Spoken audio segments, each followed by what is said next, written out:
بسم اللہ الرحمن الرحیم۔ نماز کے دوران ماں آواز دے تو نماز توڑ کر جا سکتے ہیں، گناہ نہیں۔ زلزلہ آنے پر نماز توڑنے پر گناہ نہیں ہوتا۔ شوہر پر بیوی اس وقت حرام ہو جاتی ہے جب بیوی کو ماں ماری آئی ہوتی ہے۔ جو عورت آٹا گوندتے وقت بسم اللہ پڑھتی ہے اس کے رزق میں اضافہ ہو جاتا ہے۔ جب کھانا دسترخوان پر آ جائے تو پہلے نماز نہیں پڑھنی چاہیے۔ بریک لباس پہننے والی نامحرم سے ملنے والی عورت کبھی جنت میں داخل نہیں ہو سکتی۔ نکاح مذاق میں پڑھایا گیا ہو تو وہ نکاح ہو جاتا ہے، مذاق میں طلاق دی گئی ہو تو وہ طلاق ہو جائے گی۔ بیوی سے جماع کرنے سے پہلے بسم اللہ پڑھنی چاہیے۔ جب جان پر بنی ہو تو شراب پینے سے جان بچتی ہو، اس حالت میں شراب حلال ہو جاتی ہے۔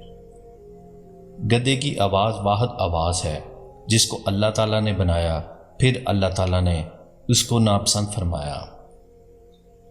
نماز کے دوران بچھو یا سانپ آ جائے تو نماز توڑنے سے گناہ نہیں ہوتا۔ شوہر جب مر جاتا ہے تو بیوی اور شوہر کا نکاح ٹوٹ جاتا ہے، جس سے عورت کے لیے اس کا شوہر نامحرم ہو جاتا ہے۔ خانہ کعبہ کی چھت پر نماز کرنے سے نماز نہیں ہوتی۔ جو بیوی اپنے شوہر کو اللہ کی راہ میں بھیجتی ہے وہ جنت میں شوہر سے 500 سال پہلے جائے گی۔ عورت جب بچہ جنم دیتی ہے تو اسے 75 سال کی عبادت اور ایک حج کا ثواب ملتا ہے۔ اللہ کے گھر میں بیٹھ کر دنیاوی باتیں کرنے سے 40 سال کی عبادت ضائع ہو جاتی ہے۔ قرآن پڑھ کر پانی دم کرنے سے پانی کی ساخت بدل جاتی ہے۔ حج کے دوران حاجی کو مزدلفہ میں امام کے ساتھ مغرب عشاء ایک ساتھ پڑھنا ہوتی ہے۔ مغرب کو مغرب کے وقت پڑھنا گناہ ہے۔